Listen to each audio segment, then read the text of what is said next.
Hello guys! Hello Capricorn! Welcome dito sa aking channel, Kapalaran 888.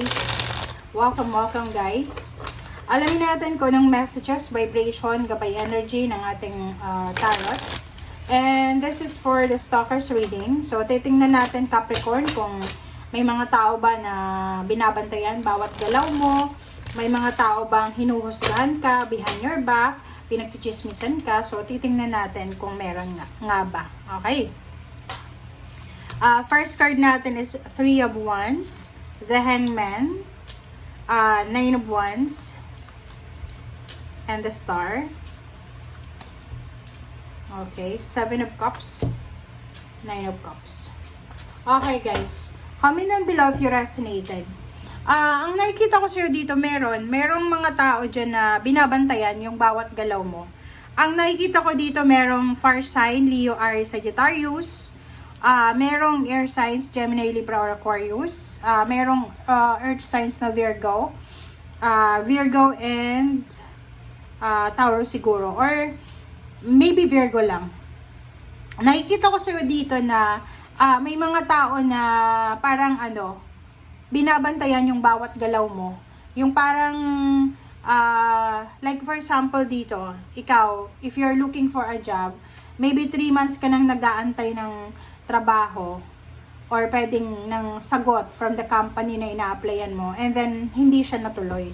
Kumbaga, sobra-sobra ng oras yung sinayang mo dito. So, mayroon ditong 9 of Wands, maybe pagod na pagod ka na sa paghihintay, pagod na pagod ka na sa hindi matuloy-tuloy na travel, business, contract signing, visa, or kaano pa man. Sinasabi ng baraha sa'yo dito na huwag kang mag-alala, okay? Huwag kang mag-alala kasi nandito yung 17 nandito yung 8 in the Star. Sinasabi ng baraha na you have the choice and option para makamit mo yung pangarap mo sa buhay. And kung ano man itong pangarap mo sa buhay, wala nang pakialam dyan yung mga taong nagbabantay sa'yo. Parang ganun yun yung mga taong ito na nakatingin sa'yo, pwedeng friends mo sila sa Facebook, lahat ng post mo binabantayan nila, or maybe meron ditong hindi mo friends, pero meron siyang common friend, so nakikiosyoso siya, parang siya yung, alam mo na yun, like, friend mo sa Facebook, pero siya ay tagapaghatid balita doon sa kaaway mo, or kung sino man tong nag-uutos na bantayan ka. Nakikita ko sa'yo dito na you need to focus on your 9 of Cups, focus on your emotion, focus sa peace of mind mo, okay? Focus ka sa respond mo sa lahat ng mga tao sa paligid mo, lalo na sa emotional. Kasi, yung progress natin sa buhay, yung victory, success, or kung ano man na prosperity, na abundance, wala naman talaga ang taong control niyan. Okay? Walang control ang tao dyan. So, sinasabi ng baraha dito na kinakailangan natin let go siya. Just let go, let God, let it flow. Kasi minsan, same yung energy mo sa Taurus na parang minsan, kanya-kanya tayo ng timeline May iba na maagang nag-asawa, late mag-asawa, late magkaanak, maagang nagkaanak, 'di ba? So kaya nga isinilang tayo ng iba-iba ng date, 'di ba? Iba-iba ng year. It's because may kanya-kanya tayong life purpose dito sa mundong ibabaw. So, wag kang magmadali. Kahit sabihin mong, yung mga kaklase mo, may trabaho na, yung mga kabatch mo, may asawa na, may anak na, may naipundar na, nandun na sa ibang bansa, nakapag-travel na, no, hindi ka dapat nag-iisip. Don't compare yourself sa kanila. Okay? And if, for example, makaramdam ka, Capricorn, ng takot, or ano bang tawag dyan? Pagod, takot, or yun, matatakot ka just because, for example, nasa 30 plus ka na, still, wala ka pa rin naipupundar, wala ka pa rin trabaho, parang ganun, wala ka pa rin asawa. So, syempre matatakot ka. But, dito nga sinasabi na you have choice and option. Ang importante, at peace ka, and you accepted. Diba? So, ang importante talaga sa buhay natin, guys, Capricorn, is acceptance. Diba? Kahit anong mangyari sa buhay natin, ano man ang blessings na dumating sa atin, we need to accept it. May mga tao na talagang walang contento or walang contentment sa buhay nila. na kahit sobrang dami na nilang pera, marami ng investment, hindi pa rin sila kontento. So, ikaw, sa buhay mo, sinasabi ng Barasyo dito na you need to be contented sa kung ano lang yung ibinibigay sa'yo for the moment. Okay? Okay, ano ba ang message sa'yo ng universe? This is your advice message from the universe. Capricorn. Alright, so create art and connect with crystals.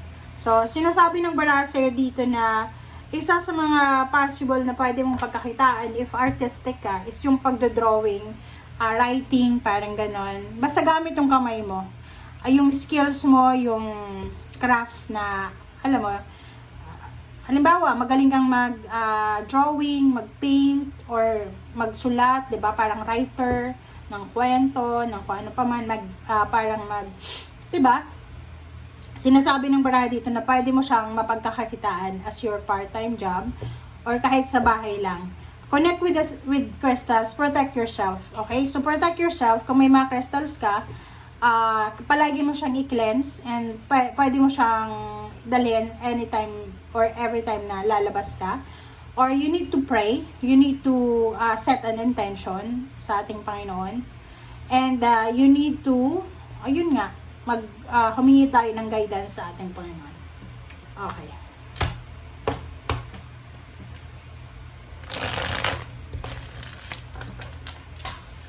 Alright. I-confirm natin to, Capricorn. So, yung 3 of Wands mo, sinasabi dyan sa'yo ng strength na you need to be patient. You need to be strong. If you're waiting, like for example, you're waiting for a job offer, for a confirmation, for a visa, paperwork, documents, you need to be patient. You need to be strong.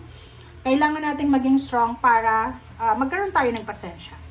The Hangman, sinasabi ng Bara sa'yo dito na if ever nasa crossroad ka, 'di ba? Like if ever lang na meron kang mga choices and options kasi may 7 of Cups dito eh. You need to hang or pause kung alam mo na hindi mo alam kung ano yung gagawin mo. Kasi may mga option and choices tayo na nakikita, parang inihaharap tayo ng universe sa isang choice and option na hindi doon yung option natin eh. So, kung hindi ka sigurado, kailangan mong tumigil. Magpahinga, tumigil, i-pause mo na.